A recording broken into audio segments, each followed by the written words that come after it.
Okay, we're talking about sleep habits, and in this talk, we're going to talk about the importance of exercise and sleep. Now, we've all heard that sleep is an important, or exercise is an important part of having a regular sleep habit. The more you exercise, the better you sleep, usually.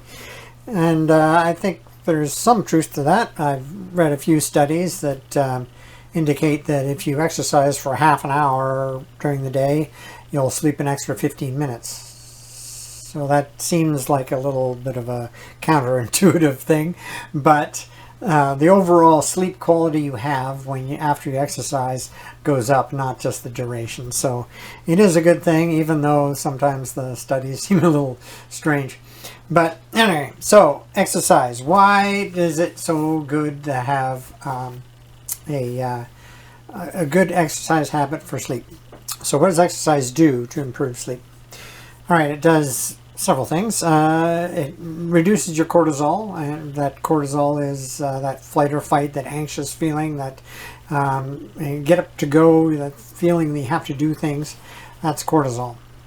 So after you exercise, your cortisol is down because you've used it, or some of it anyway, for your exercise, right? So that's a good use of it. Second thing is it increases your dopamine. Usually after you've done exercising, you feel good. It's the common joke, I like exercise because it feels so good when I stop. Well, that's, one of those things is that the reason that is because your dopamine is higher. All right. It increases your melatonin, which is a neurotransmitter that encourages sleep. And one of the things we don't all know, I think, is sleep regulate or temperature regulation is very important for sleep. You actually your temperature goes down usually about a degree while you're sleeping, which may sound a little strange because when you're in bed you feel all nice and cozy warm, but reality is your body core temperature is actually a degree lower than it normally is during the day. So if you have a better ability to regulate your temperature, then when it is time to go to sleep, then you can actually your body core temperature can drop more effectively. So those four things: reduces cortisol, increases dopamine, increases melatonin, and helps you to regulate your temperature. So, okay, so exercise is good. Obviously, it's good. So, well, there's a few problems with it, right? So there's questions, there's debates. When should I exercise? Should I exercise in the morning, in the afternoon, in the evening? Is the morning too late to affect my cortisol? Or if I exercise too late in the day, am I too hyped up to get to sleep? And then, of course, there's what type of exercise. Should I do aerobic exercise or anaerobic exercise? Should I do it vigorously, or should I just do a consistent exercise of sorts? Should I do challenging things? Should I always push myself a little further? Or should I just do something consistent all the time, the same thing all the time? And, of course, the answer is, who knows? You don't know until you try it, right? So you got to start with something and go from there. And the hard part, of course, is deciding what you want to do.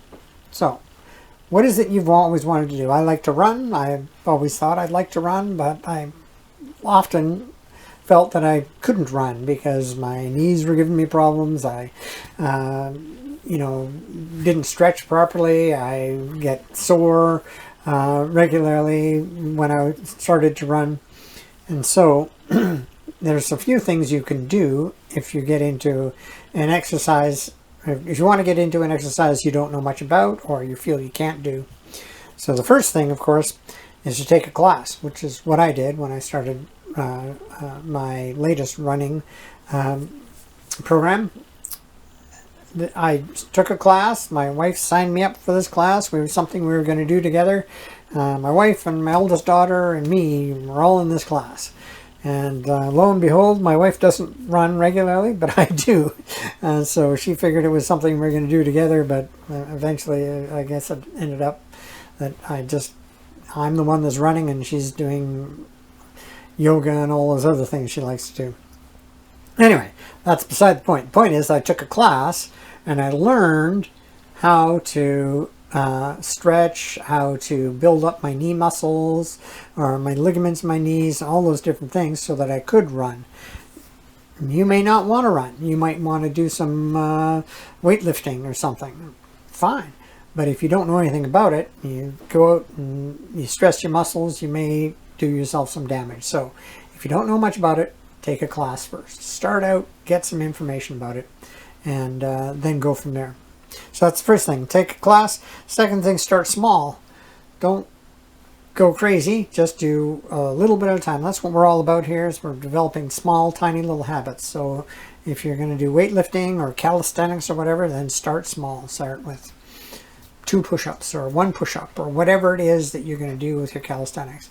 Make sure they're in the proper form and all those other things, and just every week go up a little bit. And you'll be surprised at how quickly that actually gets to the point where you just are getting a really good workout. Okay, so start small, and then of course we talked about being interested in the thing you're going to do. Exercise is important, but shouldn't be something you have to force yourself to do. It should be something that you want to do. And if you want to do it, then it's much easier to get out there and do that exercise. It could be you like team sports, so you want to join a basketball team or a hockey team or something that you can do with groups of people that is regular activity. You can get out there and enjoy not only the social part but the exercise part as well, and then probably your sleep will improve. All right, so that's exercise. Make sure that you pick something and then you start small and go for it. All right, so that's the first one that we're not talking about trying to get off of something, right? So you want to add this to your activity, not subtract it. So find a time, start small, and if you find that you're starting to push out some of the other things that you do in lieu of exercise, then that's probably a good thing, right? Exercise is more important than sitting in home watching TV. So there you go. Get out there, do something fun.